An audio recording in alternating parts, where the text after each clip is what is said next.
¿Recuerdan lo que habíamos comentado con respecto a que tal vez la Corte Internacional de Justicia iba a emitir una orden de arresto contra Benjamín Netanyahu? Pues no solamente tenemos información adicional sobre este complicado escenario, sino la respuesta por parte de Netanyahu, que ha llamado poderosamente la atención. ¿Qué es lo que ha dicho Netanyahu ante este escenario y ante todo el proceso judicial que se está llevando a cabo en La Haya? Vamos a comentarlo.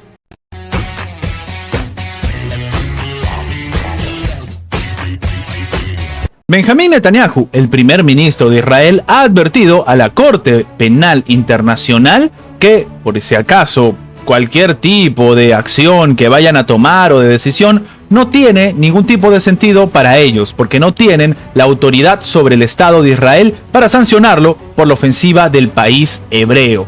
Sí, este escenario bastante complicado estaría demostrando que Netanyahu está poniendo el parche antes de que suceda algo, sobre todo tomando en cuenta que la Corte Penal Internacional con sede en La Haya ha empezado investigaciones y sobre todo diferentes fundamentos que no le ha sentado nada bien al propio Israel. En su discurso, reproducido a través de YouTube, el propio Benjamín Netanyahu ha dicho además que la Corte Penal Internacional se unió a las fuerzas que buscan impedir que Israel entre a la ciudad palestina de Rafah y ha advertido que sería un escándalo mundial si ese organismo emitiese órdenes de arresto por crímenes de guerra contra los comandantes de las fuerzas de defensa de Israel. De manera literal, lo que ha dicho Netanyahu es que hay muchas fuerzas que intentan impedir que se haga esto. Recientemente se les unió otra fuerza, la Corte Penal Internacional de La Haya. El tribunal no tiene autoridad sobre el Estado de Israel. La posibilidad de que emita órdenes de arresto por crímenes de guerra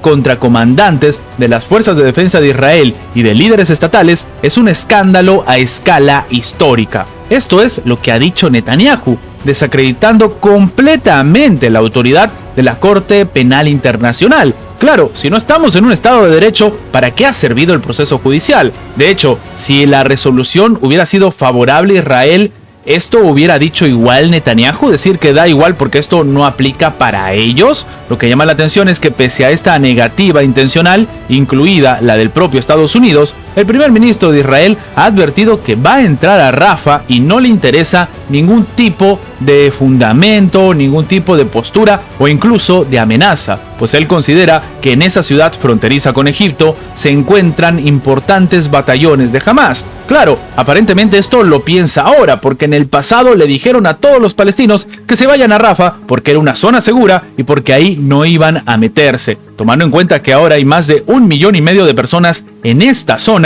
intentando refugiarse de todos los ataques masivos que se han llevado a lo largo de la franja de Gaza. Para muchos se puede generar un genocidio, se puede generar un escenario bastante complicado y algunos han ido un poco más allá, hablando de una crisis humanitaria nunca antes vista en la historia. Claro, con todo este escenario sigue llamando la atención cómo algunos argumentan que en realidad es una legítima defensa de Israel cuando esto es algo completamente desproporcional. En este sentido, lo que ha dicho el propio Netanyahu es que van a entrar en Rafah porque no tienen otra opción. Van a destruir allí a los batallones de Hamas y van a cumplir todos los objetivos de la guerra, incluido el regreso de todos los secuestrados. Esto es lo que ha agregado el funcionario. El líder de Israel ha insistido en que la Corte de La Haya no puede impedir la operación en Israel, en la ciudad donde se acumulan, y ya lo hemos dicho, 1,5 millones de refugiados palestinos, quienes han estado huyendo de los bombardeos israelíes, y ha dicho que sería un escándalo histórico si la Corte Internacional de Justicia emite órdenes de arresto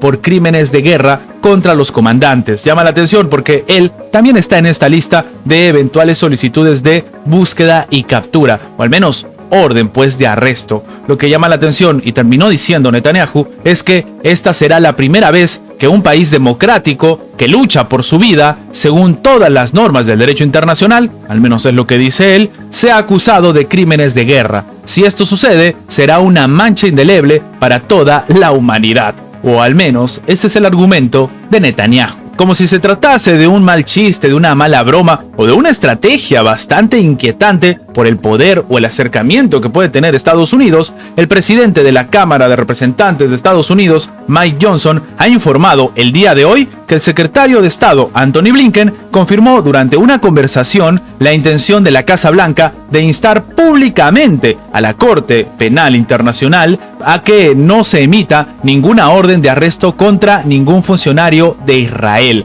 Algo que no tiene sentido si se supone que este es un organismo independiente que busca precisamente la justicia, tomando en cuenta las denuncias que se hacen.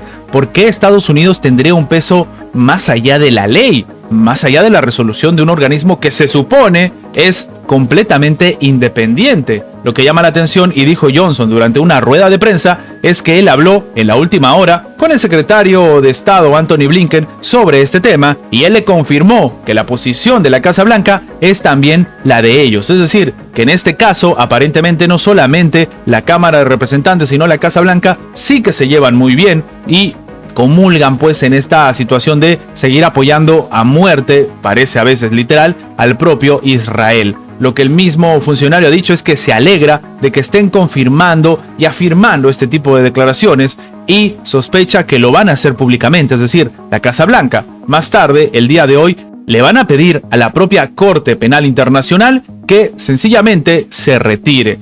De nuevo, un escenario muy preocupante porque se supone que Estados Unidos no tendría el poder para ejecutar este tipo de solicitud, pero aparentemente se sacan una estrategia que preocupa demasiado a la comunidad internacional, y esto sí que terminaría generando una mancha indeleble, como ha dicho Benjamín Netanyahu, a la hora de hablar de lo que significa, por ejemplo, la orden de captura, la orden de arresto, o, ¿por qué no?, ver cómo todo queda impune a pesar de las investigaciones que se están haciendo respetando el debido proceso en esta Corte Penal Internacional. El 30 de abril, medios estadounidenses y también de Israel habían informado que precisamente la Corte Penal Internacional podría emitir órdenes de arresto contra diferentes funcionarios de Israel, no solamente contra los líderes de batallones o los militares que están en el campo de batalla. Y es que en este está incluido también el primer ministro Benjamín Netanyahu y el ministro de Defensa Yoav Gallant. Según el reporte, Tel Aviv trabaja a través de canales diplomáticos para evitar la emisión de tales órdenes de arresto. Sin embargo, una fuente gubernamental israelí dijo a The Times of Israel, bajo condición de anonimato, que en estos momentos La Haya se centra en las acusaciones de que Israel terminó deliberadamente con la vida de diferentes palestinos en Gaza, básicamente mediante la estrategia de el hambre. Algo bastante complicado y con unas acusaciones que sobrepasan lo que se ha vivido en la historia moderna. De acuerdo con el medio, el país hebreo estaría utilizando a su Consejo de Seguridad Nacional y a su Ministerio de Asuntos Exteriores para evitar que giren posibles órdenes de aprehensión. Y ahora sale Estados Unidos a decir que ellos van a solicitar que sencillamente no se les arreste. Un escenario bastante complicado, pero que demuestra, como hemos estado viendo de un tiempo a esta parte, que tal vez la justicia no es para todos. Antes de terminar, quería comentarles que si están viendo esta parte del video en Facebook, déjenme decirles que este video ha sido sacado de mi página de YouTube. De momento tengo otro formato que utilizo para mis videos en Facebook, así que quería que lo sepan porque lastimosamente están resubiendo mi contenido y esta es la única forma que tengo de avisarle a mis seguidores para que no tengan problemas en el futuro. Sin más que agregar, nos vemos en la próxima.